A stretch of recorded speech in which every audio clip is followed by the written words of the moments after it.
So I'm ready to go. Good evening. We'll call this meeting of the Delta Township Board to order. Board members and guests, please rise for the Pledge of Allegiance.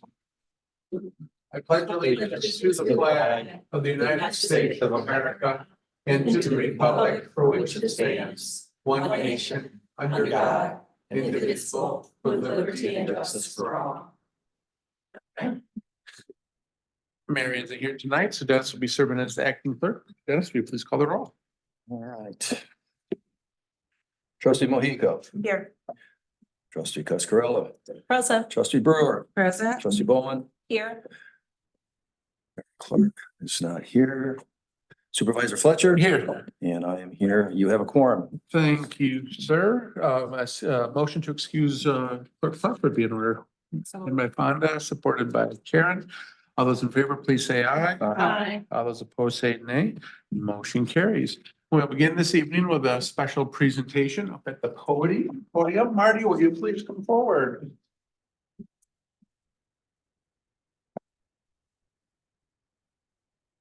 Thanks, sir. Well, as everybody knows, Marty is getting ready to retire from Delta Township after 34 years of service. That's a long time, Marty. You've been here longer than pretty much everybody here right now. But Marty's retiring. He's going to retire in May after a long time of dedicated service to the township. So we wanted to make sure that this evening we took the opportunity to publicly recognize and thank Marty for everything that you've done for the township and to wish you well as you move on to retirement. So we have a resolution of tribute for you, and I'll read the resolution here. It says that the Charter Township of Delta recognizes the retirement of Martin Disbrow, whereas Marty retired or will retire on May 5th, 2024, after faithfully serving the residents of Delta Township for nearly 34 years. And whereas Marty began his career with the township on January 17th, 1990 as a janitor. In 1996, he was promoted to custodian 2, where he oversaw the maintenance of the various township owned or operated facilities. And whereas Marty was ever a people person, his infectious personality and kindness made him a favorite among his fellow employees, board members, and general public. And whereas throughout his career, Marty provided excellent service, ensuring facilities were in peak condition for public use or for private rentals. And whereas due to his dependable nature, Marty was called upon to assist with a variety of tasks outside of his daily duties. He was integral to the success of numerous township events, including quarterly blood drives, the annual trick or treat trail event, and in particular, his assistance with township elections. And whereas his pride in Delta Township and exuberance for employee camaraderie gained him a reputation for taking on unique challenges and opportunities, many to the amusement of his friends and coworkers, and earned him the aptly bestowed nickname Mr. Delta. And whereas in his spare time, Marty enjoys spending time with family, taking in sporting events, or enjoying some recreation time at the local casino. And whereas in his retirement, Marty will be able to devote more time to spend with his family and friends doing the things he loves. Now, therefore, be it hereby resolved that the Delta Township Board hereby commends and dedicates service of Martin Disbrow to the residents of Delta Township, congratulates him on his retirement, and wishes him joy and prosperity in the years ahead. I move adoption of the resolution. Is there support? Support. There is support. All those in favor, please say aye. Aye. Motion is approved. Marty, congratulations.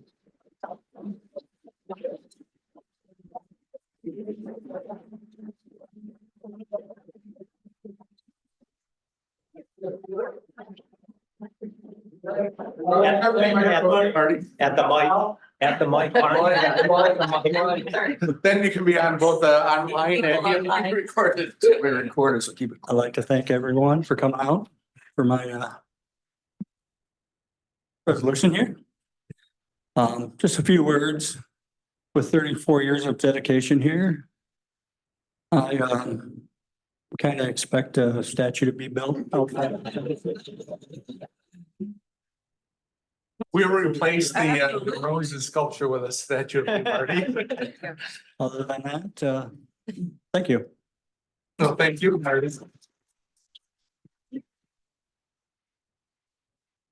Marty knows where all the bodies are buried. He was the guy who was asked to bury them.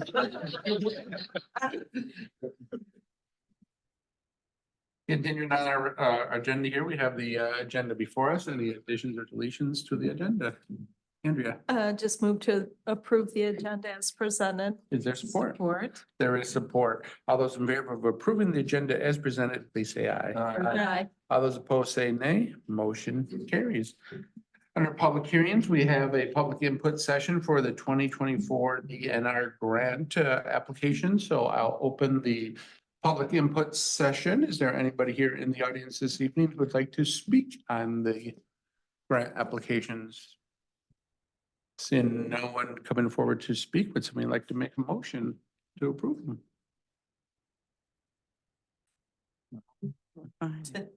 Second. I'm not saying what I'm first. Okay. I move that the Delta Township Board authorize the Parks, Recreation, and Cemeteries Department to apply for funding through the Michigan Natural Resources Trust Fund grant for the Delta Mills Park to Hunter's Orchard Park pathway totaling $2,060,000. Furthermore, the township will match the grant request amount of $400,000 with a match of $316,000. I further move that the Delta Township Board authorizes the Parks, Recreation, and Cemeteries Department to apply for funding through the Michigan Natural Resources Trust Fund grant for the school, mall, neighborhoods, non-motorized connector pathway totaling $1,270,000. Furthermore, the township will match the grant request amount of $400,000 with a match of $235,000. Support. Is remote support, can it all be as one or do they have to be separate? The second part there, Is there be part of the same Second. motion. further move? Yeah. At Marcus says do them separate, please. Separate, okay. Who seconded the motion? Yeah. Andrea seconded the motion. All those in favor, please say aye. Aye. All those opposed say nay. Motion carries. Dennis, you want to do the second one? Is it this one here?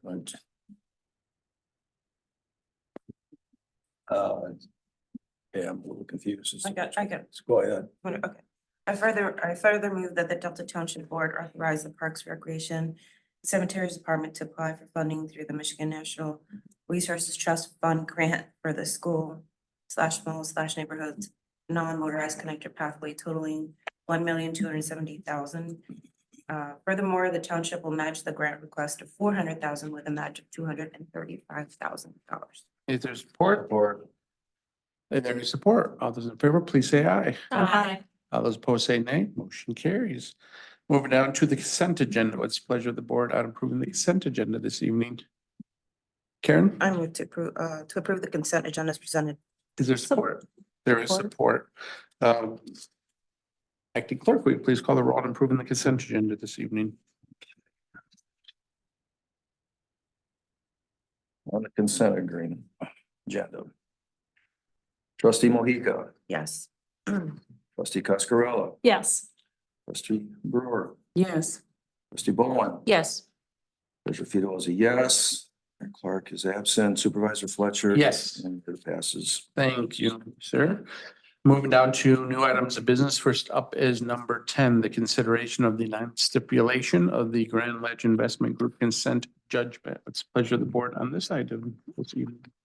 Fonda, I move that the Delta Township Board approve the ninth stipulation to the Grand Ledge Investment Group LLC Delta Township consent judgment pertaining to the commercial zone portion of development located at the southwest corner of the Saginaw Highway / Nixon Road intersection. Further, the township supervisor and clerk are hereby authorized to sign said stipulation on behalf of Delta Township. And the township attorney is directed to cause the stipulation to be filed with the Eaton County Circuit Court and subsequently recorded with the Eaton County Register of Deeds office. is there support? Support. There is support. Any discussion? See none, all those in favor, please say aye. Aye. All those opposed say nay. Motion carries. Item 11, consideration of Gillespie Group REU agreement, and the planning department recommends that we approve this agreement. It's the pleasure of the board. Andrea? No, I can't Oh, pull oh, my if Fonda, it up. I move that the Delta Township Board approve the REU agreement by and between Delta Township, Delta Partners, LLC, Saginaw and Nixon LLC, and Gillespie Group Manager, Inc. Further, the Township Supervisor and Clerk are hereby authorized to sign said agreement on behalf of Delta Township. Is there support? Support. There is support. All those in favor, please say, any discussion? Seeing none, all those in favor, please say aye. Aye. All those opposed, say nay. Motion carries. Item number 12, case number 1-24-1, the special land use permit amendment for the Lansing Board of Water and Light project. What's the pleasure of the board on this item? Beth? I move that the Delta Township Board approve the requested special land use permit for a major essential service as requested by the Lansing Board of Water and Light as described in case number 01-2401 for the following reasons. The specific use standards for major essential services in section 8.24 have been met. And number two, the special land use standards set forth in section 7.03 of the Delta Township zoning ordinance have been met with the following conditions of approval as written in the agenda. Is there support? Support. It's been moved and supported. Any discussion? I would just emphasize that the conditions of approval, number 2, are probably the most important, Gary. So thank you for making sure that that was in there. Appreciate that. We're getting close. Yeah, okay. Any other discussion? Seeing none, all those in favor, please say aye. Aye. All those opposed say nay. Motion carries. Item number 13, the Mishta Housing Readiness Incentive Initiative, HRI grant agreement. Andrea? I move to approve the HRI grant agreement between the Michigan State Housing Development Authority and Delta Township and authorize the township manager to sign and execute the agreement on behalf of the township. Support. There's been moved and supported. Any discussion? Seeing none, all those in favor, please say aye. Aye. All those opposed say nay. Motion carries. Item number 14, resolution of intent to issue capital improvement bonds. What's the pleasure of the board on this item? Fonda?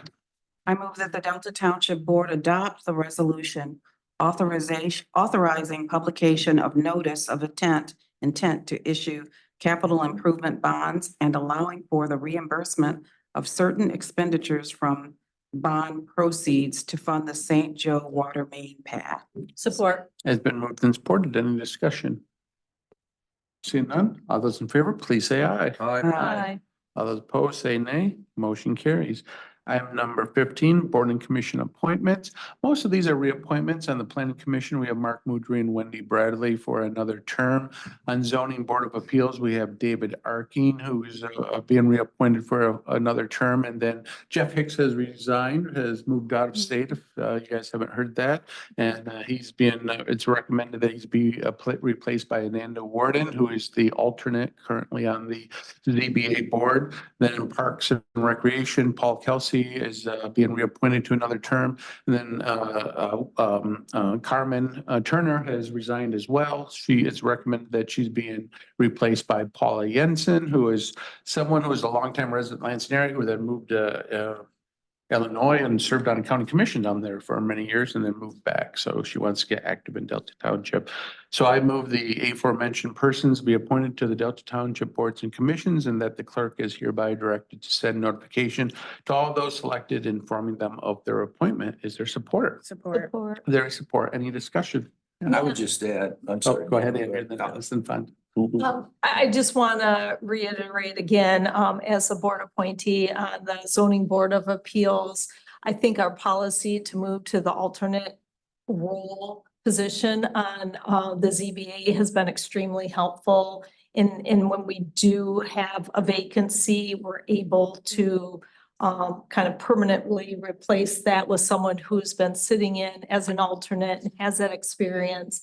And it just really helps us tremendously and keep that process seamless. So just want to commend the decision to do that. And she's a wonderful addition to the ZBA, but really appreciate that we've done that. It creates a lot of stability when there are changes. About to find a new alternate now. Dennis. Yeah, I had the pleasure of meeting Paula Jensen back during the holidays, and I was very impressed with her. And and she wants to be involved and, but she doesn't want an elected office. She probably told you that. And I think she's a great addition, and a person of caliber and knowledge to the township. So I welcome her appointment. Yep, we've been waiting for something to open up to put her in. She's been Yeah. interested for a little while now. Fun to. I just wanted to say thank you to those who are going to serve yet another term. We appreciate their service. And welcome to the new ones that are joining one of our boards and commissions. This opportunity is available to anyone, and we all encourage our residents to get engaged and complete an application to be considered for a board or commission. Thank you. Beth. I wanted to remark that I participated in some online training through MTA as we have access to as board members to, learn essentials of my work as a trustee. And one of the suggestions in one of the courses that I took was to provide training to your commission members as well and make sure that they understand their roles and things like that. And our next agenda item is taking up the board policy on compensation.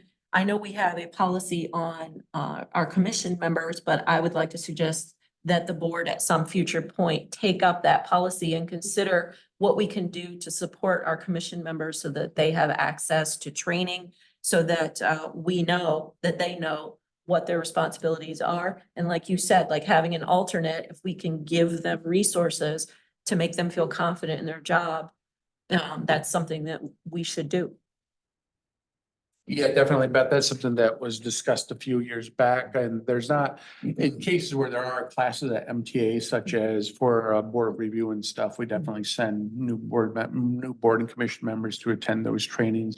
In other cases, I know our staff was trying to beef up our orientation and stuff when somebody onboards to kind of help sit down with them and help them understand, the history of their department or their board and being involved in that. So, but we don't have it written in a firm policy, but definitely we've been trying to build on what has been done in the past. Yeah, Yes. thanks, Beth, for bringing that up.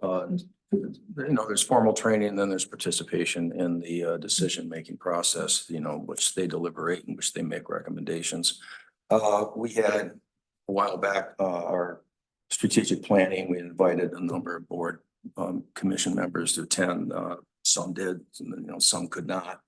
One of the things that I have suggested in the past is that when we have the annual reports, be it Parks and Recreation, we don't have an annual report except for the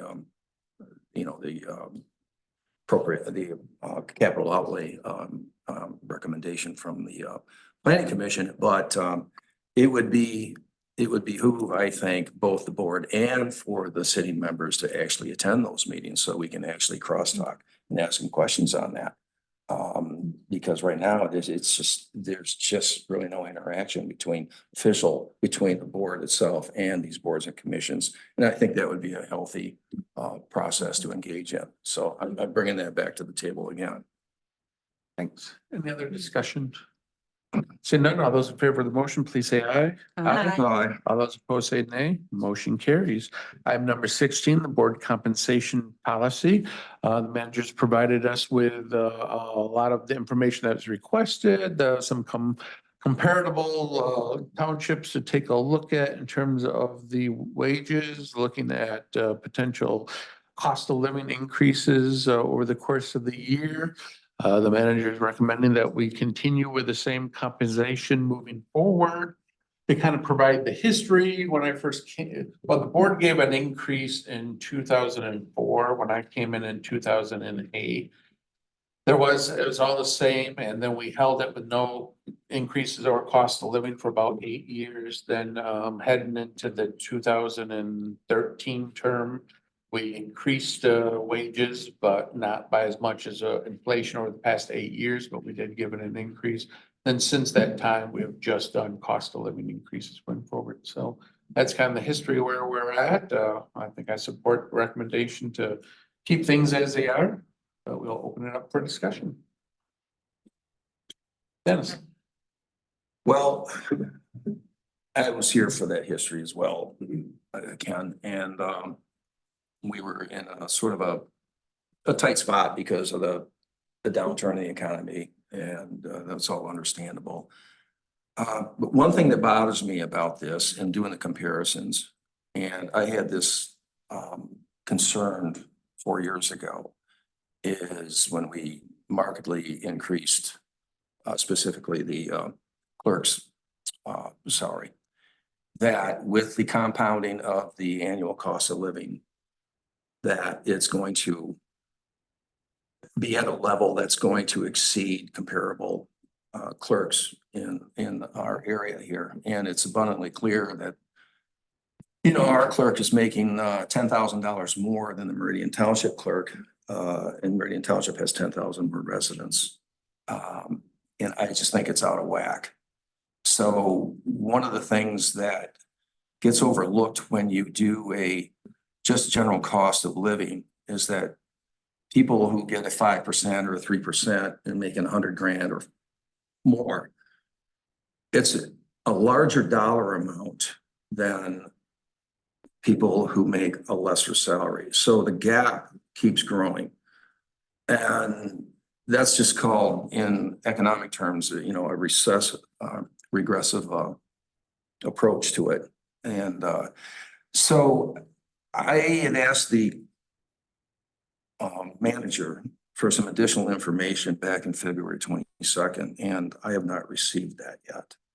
And that was doing a comparison of actual dollar amounts, whole dollar amounts from previous boards going back 8 years to what will be projected in about 4 years from now. And my intent was that is to show just the regressiveness of when you have a higher salary and how much farther and faster that grows in whole dollars than it does to salary that's at a lower level. So that's one issue. But the issue that really is, you know, I face that is confronting us is that, you know, 4 more years of compounding, the clerk's salary is going to even further exceed comparables in surrounding townships as a comparison of Meridian Township. So I think we need to have a discussion about that.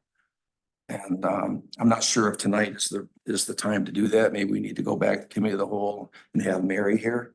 That would be one thought.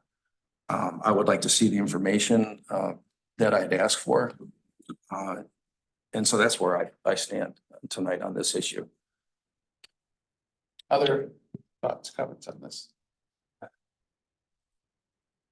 Fine. I'll speak up. This is one of those tough issues, you know, while I think everybody is really putting in a lot of time and doing a lot of work, I'm always concerned about what ways we can take or measures we can take to keep the cost down for our residents. And this is an area that we personally can do. I think that our wages right now, I find them to be a blessing. When I actually applied, when I was first appointed, I didn't even know it came with a salary. That surprised me because I wanted to do the work. So for me personally, I'm not interested or feeling like we need to take our salaries further, but I'm only speaking for me, and I would respect the opinion of everyone else on the board. But I do think what Dennis was raising is something that Mary should be a part of that conversation. And so I am open to deferring this to the committee of a whole. But for me personally, I'm not interested in an increase at this time. Other comments tonight? Well, I make a motion to table this discussion to the next meeting and put it under the committee of the whole so that we can discuss not only dollars and cents, but also we're talking about the policy. So what other policy things, and MTA has a nice policy guidance booklet written up about compensation for the board and the possibility of maybe putting together a citizen commission to study how much board members make and put it back into the hands of the public. And also I mentioned the last time we talked about this, revising and thinking about policy of based on compensation based on experience and qualifications, as well as simply winning the election and assuming the office. So the motion is to table to next meeting. Andrea? Oh, I don't- excuse me. You made a motion. Is there support? Do we have to do support? Can I ask a question or do you need to do support? She made a We motion. have I'll to support. Support. Yeah, I support tabling. Mary's not here, so I think she needs to be part of the conversation and maybe there's no point in asking a question if we're just gonna table the discussion and have more detail. I just more had a question and happy to wait until again, this discussion resumes. But I'll just put it out there so we can further discuss. But Treasurer Fedowa, when you were talking about the percentage, I was just curious about what alternative you might be recommending versus the percentage increases. And I didn't know if you had something in mind as you were talking about how that, the variance and the compounding based on the size of salary. Sure, and I can address that at the next meeting. That's So, fine. I just put that out belabor there. the point here. Yeah. Has that been supported? It has, of course. I'd like to make an additional comment. We're not the only ones talking about this. If you read the city council of Lansing today, I mean, they're rehashing kind of the Yes. similar stuff and they they're are. talking about the participation of various boards and commissions and city council members. And, that can be done on just an attendance thing, like a per diem, per meeting. But the other things like, well, are they engaged and all that? That's hard to quantify. You just can't do that realistically. But it's funny how other elected officials are having the same conversation as we are in this. Yeah, it's good to have the conversation here. I'd just add as far as specifically on the clerk's position, the position of clerk actually just got a lot harder this, heading into this year because they added all the early voting and everything. So I know in the clerk's office, they've been putting in a tremendous amount of overtime, including Mary putting in a tremendous amount of overtime, working weekends and evenings and everything to handle the elections. And this was just the first one of the year. There's many more elections this year to go through. And even though Mary may be higher than some of her neighbors, she is the lowest paid department head in Delta Township by far. By far, she's the lowest paid department head and she works a lot of hours. So I did just want to say that before we move on. But are there any other discussion here? If not, a motion to table until the next committee of the whole meeting has been made. All those in favor, please say aye. Aye. All those opposed, say nay. Motion carries. And I accidentally skipped public comment earlier in the meeting. So is there anybody in the audience who would like to speak for public comment tonight? It's your opportunity to come forward and speak. If you have anything you would like to share or raise with the board here? Seeing nobody coming forward, manager's report. Thank you, Mr. Supervisor.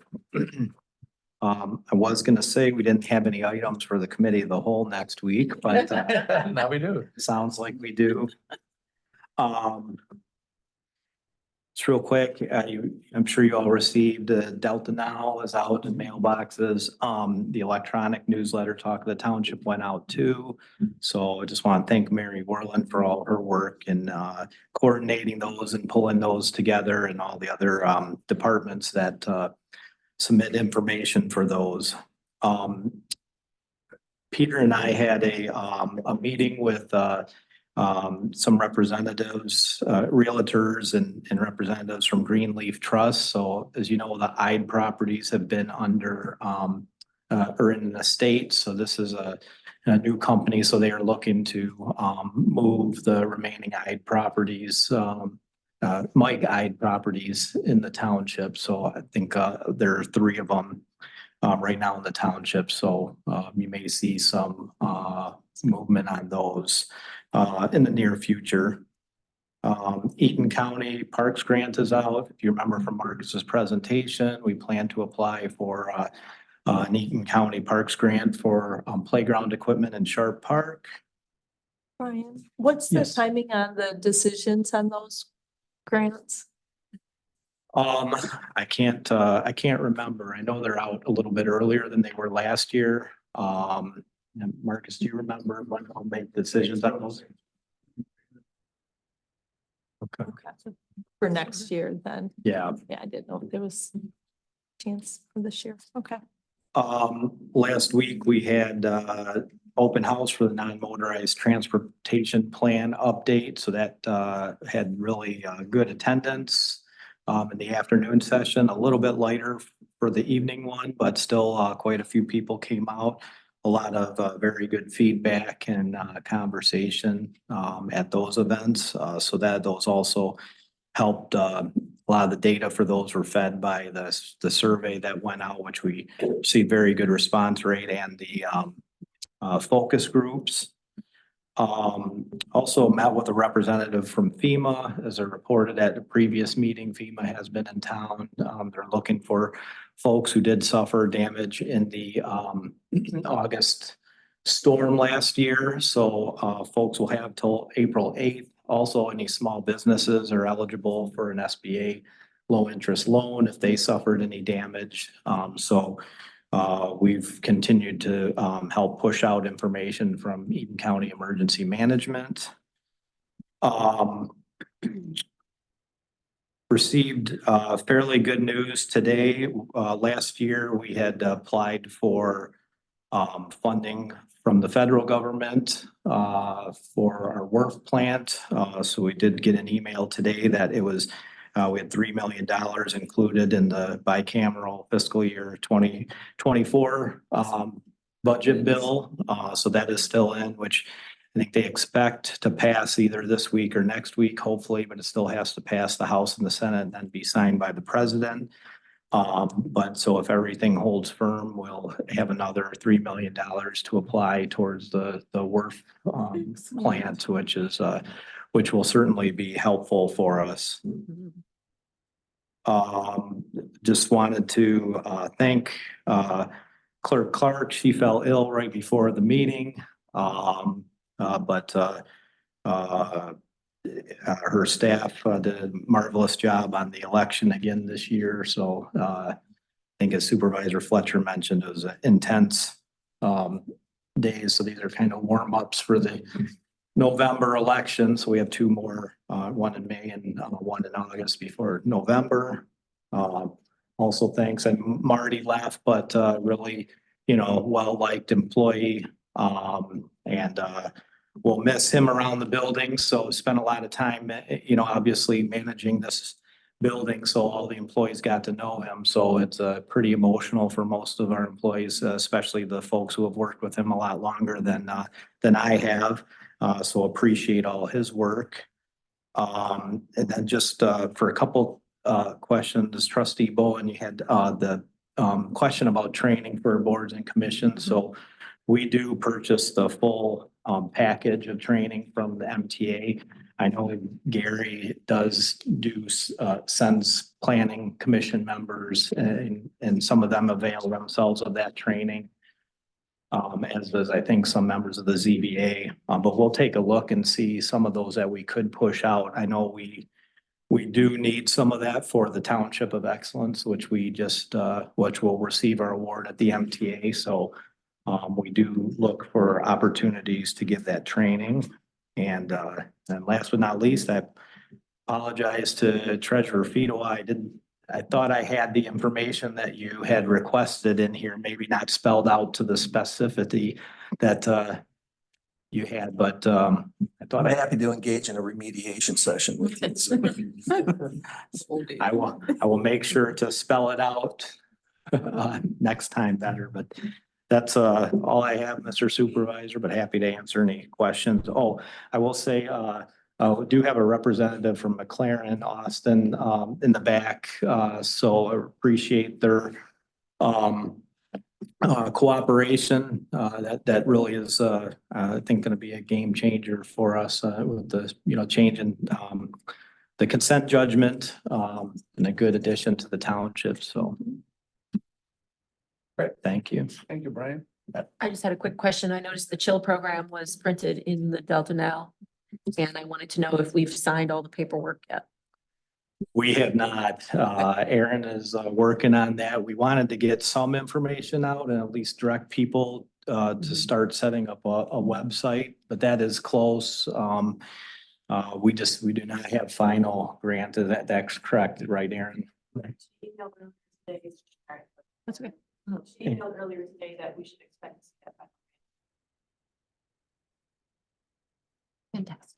So, and then we can really start public outreach in earnest on that, but wanted to make sure we hit some of our publications, but did not want to share too much until we have those final details. I saw it. Yeah, with regards to that program and thank you for putting it in the Delta Now. I did receive calls about that. I'm hoping that we will still have an opportunity to go through the application process and what that will be like for people who engage so that we can be as familiar with it as possible. So I know I asked about that and we were going to do that, but I'd love to know, what that process will be like for the people applying.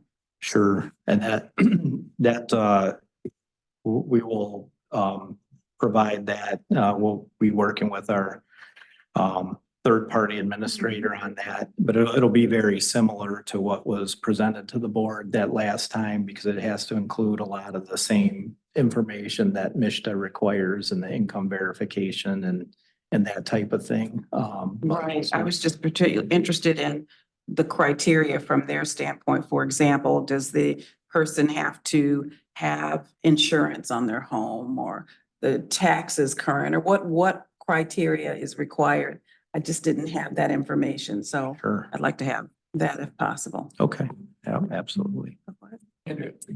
Yeah, Brian, a couple questions. One on the federal funding for the 3 million. Will that, because we had the SRF loan for the project, at least the current phases that are underway, is that going towards kind of next phases for funding, or will that just pay down that debt for the current? This was for phase one, so it will help pay down that debt or avoid us from having to take on debt. And that be a Courtney question, which Courtney did a lion's share of the work on that, on the federal submissions. If you remember last year, we did submit through Senator Peters, Senator Stabenow, and through Congresswoman Slotkin's processes. So it was 3 different processes. So yeah, that award, we did apply for phase 1 and phase 2. This award is for phase 1. Yeah. I think all we would do is just pay one of our CCC invoices with that money and just put that on our escrow. So just instead of taking out a 80 million, it's 70,000. Is there any, and maybe it's not a significant amount, but I just didn't know if there's any way to kind of roughly estimate what that equates to and potential, like a savings, like rate reduction or less rate that would have to increase for that debt that might be helpful just to be able to share kind of with residents. Should say too with, thank a lot of our regional partners. We were able to pull together a lot of letters of support for that funding. So anyone from GM to LL's, Lansing Community College, Waverly Schools, a lot of those, a lot of our partner agencies submitted support letters for us. That was a helpful. Lansing Chamber.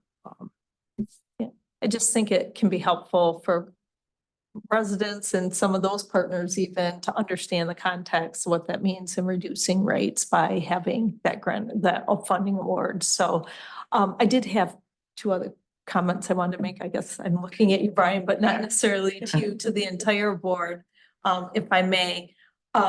We spoke previously about the bill that was moving through. There's a vote coming this week. There were just a couple of hiccups.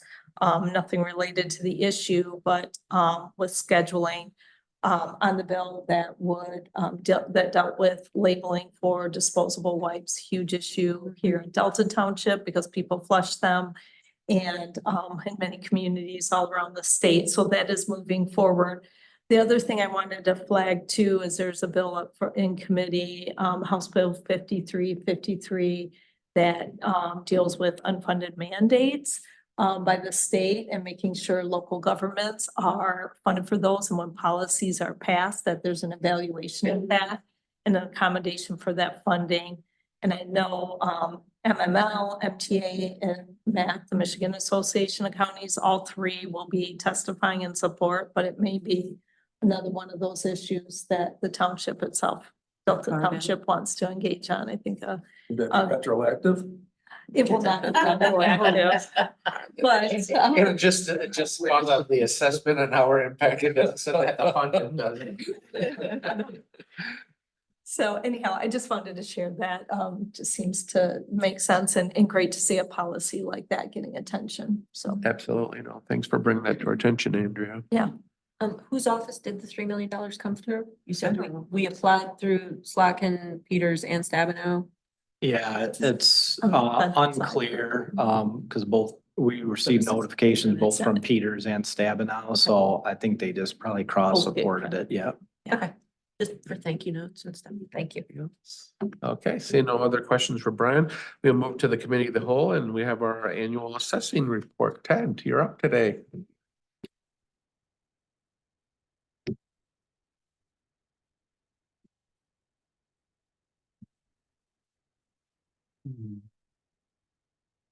Hey, Ted, every time the new assessments go out, I think we need to have you do a Facebook post to explain that your taxes don't automatically go up because your assessment's going up. Are you getting a few phone calls? I'm not getting called, but I always see this discussion on social media where everybody Yeah. like is up in arms that they're gonna have to pay more taxes because, you know, their assessed value increased and they still don't understand, even though it's been since 1990s.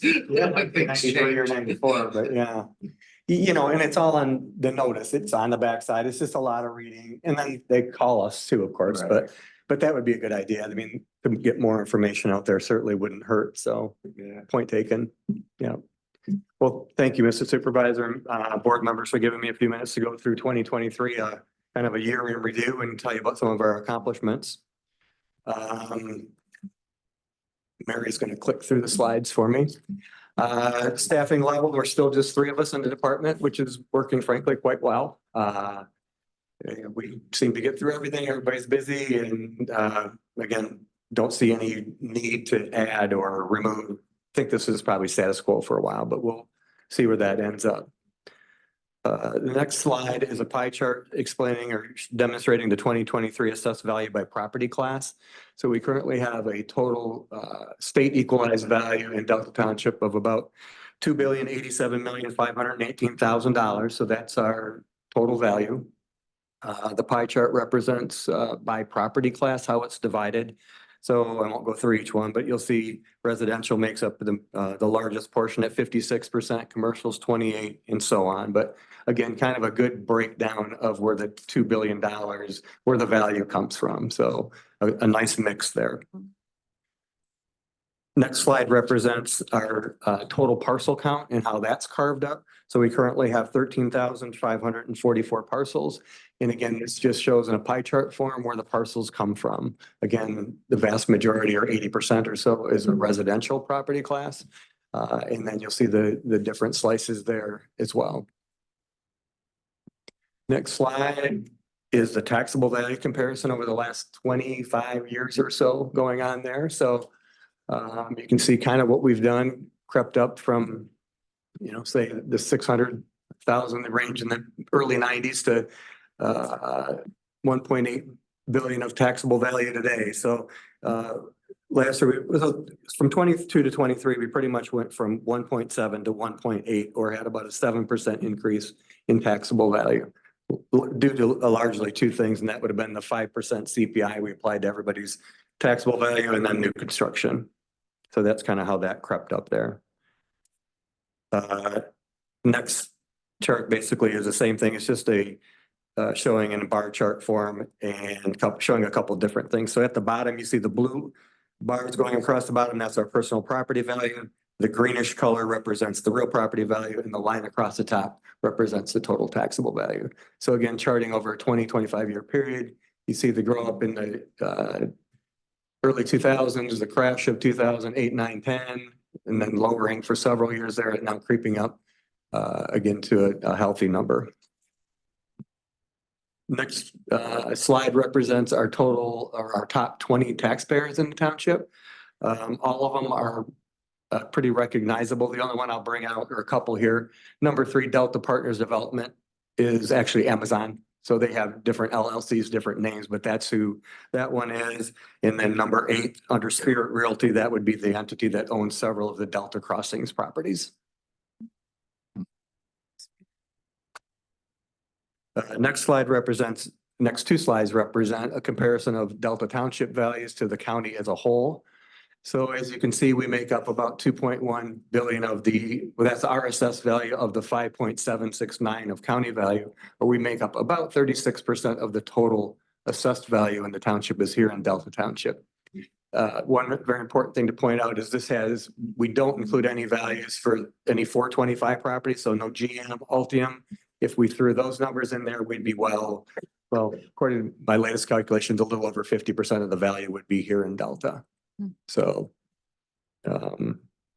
since those are assessed by the city of Lansing, that's why I don't include them in my numbers. So this chart's assessed value. The next chart is the same thing other than its taxable value comparison. So again, of the taxable, we're at 1.8 billion, counties at 4.5-ish, which represents about 40.44% of the taxable value. Again, of the entire county is here in Delta Township. Next slide represents tax dollar distribution. So all these need assessed values and taxable values and such generate, 13,000 tax bills or so every year. And it results in a tax collection of about $87,343,000. So this just shows you where all of those tax dollars go and broken down by different taxing authorities.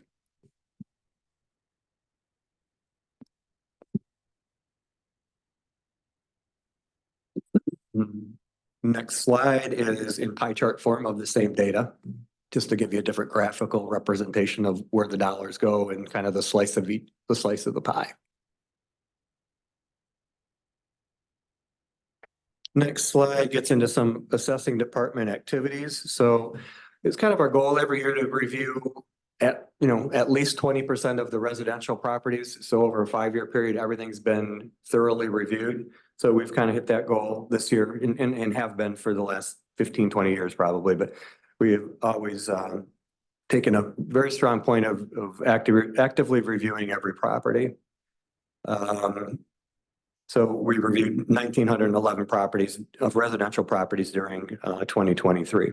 Along with that, we did site inspections following up on all the building permits. So we did 691 inspections of properties, following up on new homes, additions, build outs in commercial buildings, remodels, et cetera. And then we had 115 inspections that we did based on carryover permits that were not completed last year. So all of that went in there. Dad, you do some of those yourself, don't you? Lots of them. Yeah, I see you driving around. Yeah, hopefully not just driving around. I get out sometimes. Is it usually at lunchtime when you see that? This is a restaurant. He's in the park then. No, that's part of my job, honestly, is field work. I mean, I understand. it just is, yeah. Yeah. Yeah. Ted, is this an increase in inspections or from No. the previous year? It's pretty stable. Steady state. Yep. I wouldn't even, stable, definitely. Along with that board review, we had 8 appointments last year at the March board review, so a very manageable number there too. So not many appeals these days. Talk to people on the phone a lot, explain the process, but we don't have a lot of folks that show up for board review. Deeds and ownership transfers on the next slide. So this is one of them, I'll call not most important things, but very critical things that we do, because what we do is keep track of every piece of property in the township and who owns it, when it was bought last, what the legal description is, all of that stuff. So, and it feeds to every other department too. So whenever something transfers ownership, we get a deed from the county, put it in the database. And again, it kind of feeds all the other system of owner's name, the value. Is it a homestead? Is it not?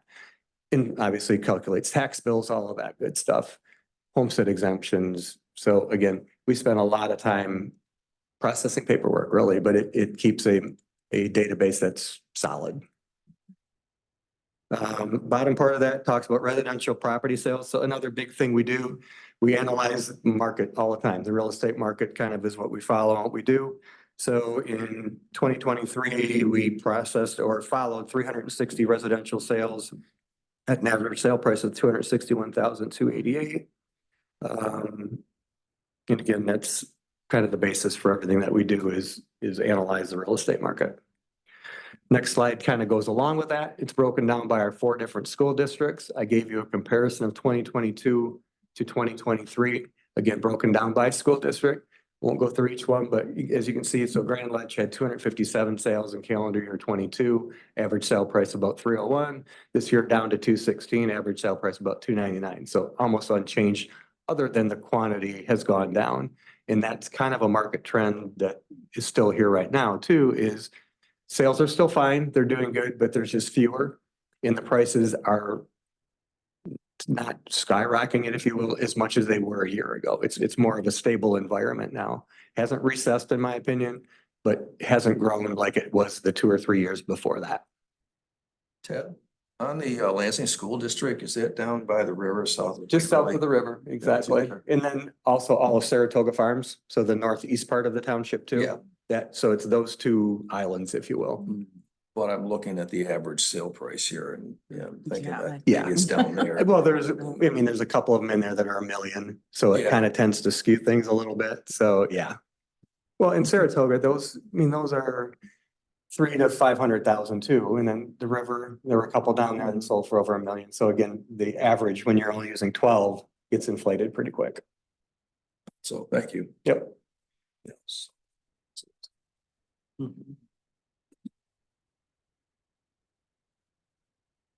Next few slides are just pictures to kind of show some, I call them interesting transactions or sales that have happened in the last year. So for example, upper left is the new courtyard project at 350 South Marketplace. Framing just getting, well, they're a lot further than that right now, but again, the January 23 sale for 2.5 million was vacant land. So that's going on now. We've had a slew of hotel motel sales in the last year. Not sure what's up with that, but the Fairfield and residents have both sold, along with the one just across the quality just sold a few weeks ago as well now. So those sold. They're showing up there. Then the Golden Corral at 730 Elmwood is also on there. Next slide, the Amazon property sold in mid-23 for 187 million. Upper right is a multi-unit office building at 4710 West Saginaw. So lower left is the insurance building over here on West Shire that is now the Cedar Classical Academy School. And in the bottom right is the multi-tenant strip mall at 644 Magaldi Lane, actually on Saginaw Highway, but that one sold for 2.3 million last year as well.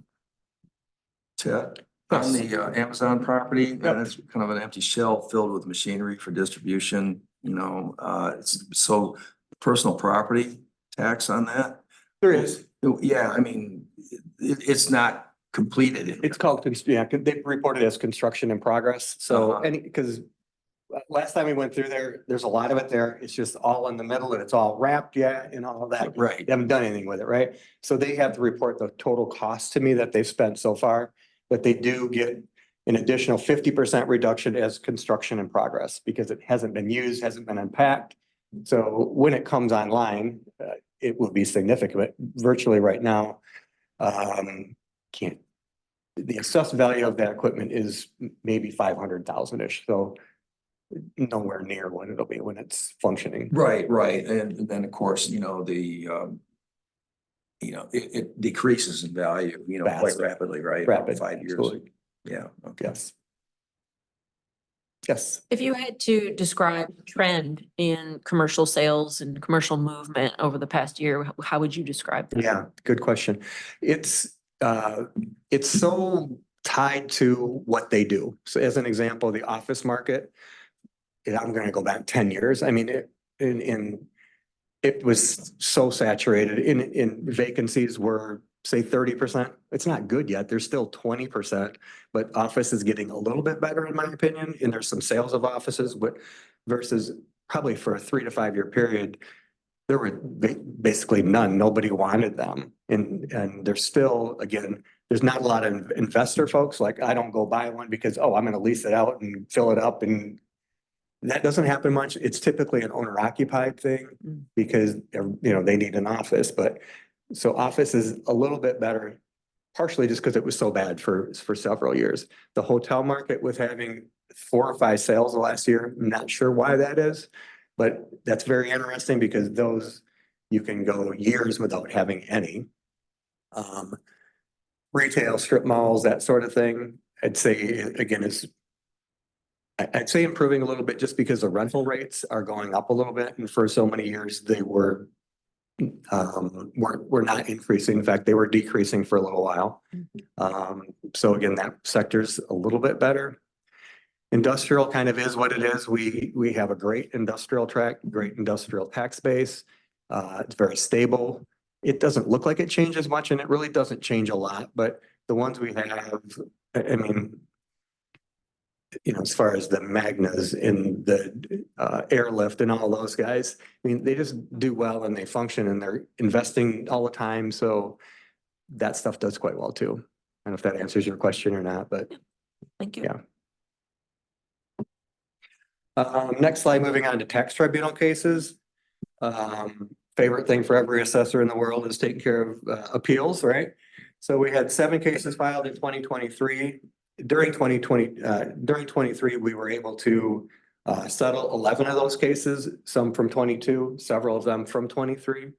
And as of this writing, there were 4 cases currently pending at the tribunal. We're currently down to 1. So all of the ones on the left side, other than Walmart, have dropped. So we did fantastic this year, honestly, with getting folks to withdraw. I didn't do any stipulations, no reductions. They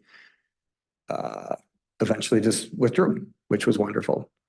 Walmart goes back to 2018, so that one probably will be heard January of 2025 is what we're being told. So it's being pulled out of advance, and hopefully we can get them to withdraw. If not, they'll be hearing in January.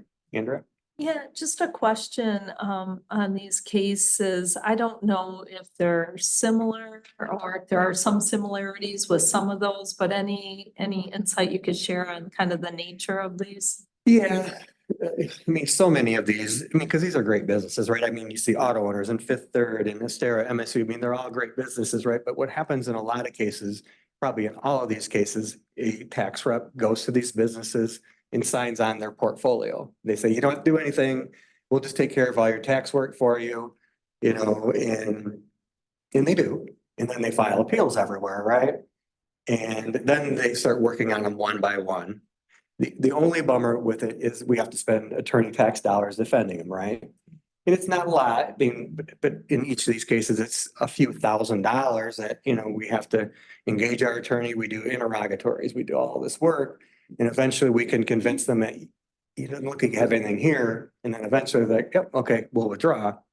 Again, which is great. We don't have to go through the trial, but you do spend some money getting to that point. So maybe you could say it's cost of doing business. I'm not real sure, but that's kind of the common theme. It's not like these companies call me up and say, hey, you know, this is ridiculous. We need to file an appeal and see where this goes. I think a lot of times they don't even hardly know that they're going on. It's kind of a corporate level thing. And I don't think your local branch necessarily even knows until maybe down the road a little bit. Okay, thank Yeah. you. Yep. Internet services are just our way of putting our database online. It's a real-time link to our database. So our assessing information is available 24/7, 365. And again, if I change a name, I exit out of that parcel, it's immediately updated on the website. So everybody can see the latest and greatest all the time. So that's kind of a neat thing. And we've had that for, gosh, probably 10, 15 years, but it's still a nice thing to have. Now we're getting into some exemptions, and I'll kind of go fast. If you need something, just stop me. So personal property form 5076. So these are our small taxpayer exemptions. So these are all our businesses, and all of their personal property now is exempt. If you have a business, a personal property value $180,000 or less, you sign a form every year and you're exempt from personal property taxes. So last year was the first year it went from 80,000 to 180,000. So prior to that, all the 80s and under were exempt. Now it's 180 and under are exempt. The only difference between the two is if you're 80 and under, you file a 5076 form one time and it's once and done. You don't ever have to file again. If you're between 80 and 180, you have to file every year. So It's just a very popular thing. I mean, 60% of our parcels now in Delta are exempt because of this small taxpayer exemption. What does it cost? So we currently have 800, in 2023, we had 893 parcels in this, just assuming a taxable value of 30 grand, the township would have a reduction in revenue of about $238,000. If we look broader and look across all taxing authorities, the same parcels would exempt about 1.1 million from the tax roll. Moving on to the next exemption type is the eligible manufacturing personal property exemption, or commonly referred to as, one more. EMPP. So this is an exemption. If you're a manufacturer, your business personal property is now exempt, provided you file the proper paperwork. So currently we have 23 parcels that have filed this last year. And again, they don't pay personal property taxes to Delta anymore. They pay an essential services assessment or an ESA directly to Treasury. One big thing about these two is once they file with Delta and secure the exemption, they never have to file here again. They automatically now just file their taxes and pay their taxes directly to Treasury for their business personal property. That's kind of an expensive one, if you will. I mean, locally, so the 23 parcels we have removes about $443,000 of reduced revenue to the township for the personal property. And it's just the Delta, and then other, again, across all taxpayers, you're almost up to 1.7, 1.8 million of revenue that's not picked up here at the township. Just to give you a real quick explanation of a few of them, so you have an idea of who these folks are. So it'd be like the GM Parts Warehouse, Airlift, Alliance, Magna, Midwest Press, Camps Pallets, Munters, Reith and Riley, Airgas, Woodbridge, Ryerson, and Buer Lumber. So the folks that manufacture products. Disabled veterans exemptions. So these exemptions are available to any disabled veteran who is rated by the VA to be totally and permanently disabled and or unemployable due to a service-connected disability. Those folks just simply file a form with me every year, and then they don't have to pay property taxes. So we're currently have about 104 of these folks that have filed the paperwork and are exempt from property taxes here in Delta. Couple changes to this one is beginning next year, their application is going to turn to a one and done. They don't need to come in and see me every year anymore now. So they can come in, I believe, next December, file the form, and then that property is exempt until an event occurs where it's not eligible anymore. The other thing is, starting this year, I have the authority to grant these exemptions. Before that, we had to pass them all onto the board of review, and the board of review would grant the exemption. So I've been given the authority to get the paperwork and exempt them right there. So a couple of changes with that. Again, we have 104 of these folks that have qualified. That removes about $87,000 of revenue to the township, and across all authority is about $400,000. On to poverty exemptions. You folks probably remember this a little bit more because you're more involved with it. So a couple months ago, we did the poverty exemption guidelines for 2024. We took the same as we did last year. We take the amount from Department of Health and Human Services, and we add 25% to that to get an amount for their eligibility for being eligible for the poverty exemption. And then we have an asset test that goes with that.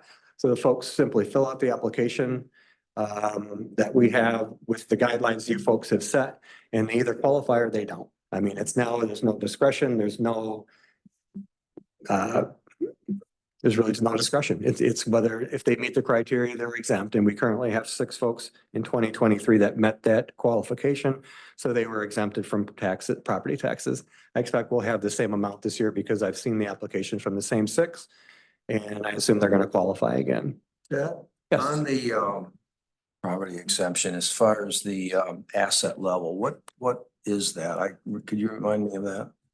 What that is? I mean, it would just, so we have income test, obviously Yeah. from that, and look that up. And then the assets are bank accounts, cars. It is not real estate. We can't factor in equity into their house, but it's any other assets that they have. And if it exceeds X number of dollars, then they don't qualify to. But we've never had one where it even came close. What is that dollar amount? You recall? I don't off the top of my head, Okay, but I'll just send it to you. yeah, okay, thanks. But it's similar to the income. It's based on how many folks are in your household. And it just goes down, and more folks, your asset level can grow. Yeah, it's so few people seem to qualify for this that have applied. Yeah, and again, the 6 that we have, it's definitely from the income side. It's not from the asset. We've never had to deny anybody because they exceeded assets. Really? Never. No, I just didn't see what that It's is. it's never been close. 'Cause It's the income. it's the income. Okay. Absolutely. I look forward. But I'll send that to you. Thank you. Ted, I want to say thank you to you and your department for working with our disabled veterans and Oh, our people absolutely. who qualify on poverty. I'm glad to see those numbers climbing. Yep. That we have more of these people and that we can serve them here in our community. Happy to. Mhm. Yep. Ted? Yeah. Just a question about the poverty, and I agree, I concur with what Beth said too. Do you know how many people applied for that? There's There 6 that were accepted. There was just one that did not qualify. And you know what, Dennis, now that I said, I should recant because she did not qualify because she owned a house in Lansing. So, yeah. Yeah. So so that was an asset test one. Yeah. The income, I believe, was close, or she might have been over a little bit. However, the one that just threw it was she owned 2 homes. So that took it out right there. Let's choke. Yep. Yeah. Again, so what does it cost? I don't know if I gave the Delta one or not. So removing the 6 from Delta, it cost us about $3,000, and then across all authorities, it was about $14,600 that was removed from the tax roll. Next slide are moving to a whole totally different direction, but the new single family homes in 2023, you don't show very well on the map, but the red pullouts there, if you will, are where the new construction occurred. There were 25 new homes last year, and then a little bit of a history on the left-hand side there. It shows 22 to 2018, how many. But most of them, I mean, there's a few in shadow, and then a few in wind trace were the majority of those. Real quick, just some examples of some of the new houses that we picked up. Pretty typical here. So just some photos. Next one are some photos of some of the new construction that I picked up, probably where Dennis saw me trounce around with a measuring tape and a camera and all that good stuff. But the Olive Garden came on the roll with full value this year, the Zap Zone as well. Obviously, everybody's familiar with the Meyer. The one on the lower right is actually a light manufacturing addition to the Buer lumber facility on Mount Hope. And on the next slide is a couple of wood lumber storage buildings that's also at Buer Lumber. Picked up those this year. And then the bottom 2 are the Redwood number 2. That came on full value on the roll here for 2024. Getting down towards the end, preliminary information for 2024. So the assessed value, just giving you some generalizations here. The residential values on average increased about 10%. Commercial went up about 6% on the 2024 assessed values, and industrial increased about 2%. I expect the taxable value on real property to creep about 7% for 2024, based largely upon the CPI or inflation rate multiplier of 5. So we all got about a 5% increase on that. And then the other 2 will be new construction and uncappings and things like that. Personal property, when I wrote this, I thought we'd have about a 5% decrease. As of today, we're down less than 1%. So hopefully we get through board review and won't have to do too many reductions there, and personal property will end up being relatively stable in value. Again, on the bottom there, just a little recap of the inflation rate multiplier over the last 10 years or so. Assessment notices for 2024. I'm doing this presentation a little later than normal, so actually you guys all have them already. And we've been on the phones quite a bit talking to folks, explaining the process. We've only scheduled 1 appointment so far, so that's going quite well. And it's just kind of an education process. Again, not in any way trying to talk folks out of coming to board review, but just want to explain the process to them and where our values come from and things like that. Board review. As a matter of fact, I'll have my organizational session tomorrow morning, and then the actual hearings are next Monday and Tuesday. And after that, we'll wrap up the year and work on 2025 assessments. But that is the extent of my report, and I'd be happy to answer any questions if you have them. Are there additional good questions for Ted? This is kind of a silly thing. I've participated in an online training where they asked to characterize your community. Mhm. And I chose suburban, but I wanted to check with you. Are we still classified suburban in Delta Township? I Would think you as say that? compared to everything else, yes. Okay, Yeah, I don't know what else you could choose. well, not Rural, rural. yeah. Yeah, Not but urban. I didn't know if we were teetering into I don't think so. urban. Okay, Depends which, yeah, you're right. Go with what you went with. okay, Yep. thank you. Anything else? Great. Well, thanks, Ted. Thank you. Appreciate the Thank report. A lot of you. great information. Appreciate the work of your department. Any final things from the board? Yeah, Rhonda. I just wanted to take a moment of personal privilege to share my condolences to the family of Eric Mays. He's a councilman or was a councilman in Flint, and he passed away suddenly, well loved by the residents he served. He became kind of a nationwide wonder, if you will. But my condolences to the family of Eric Mays. Thank you. Anything else? Any final public comment? Let's see, no further business before us. We are adjourned.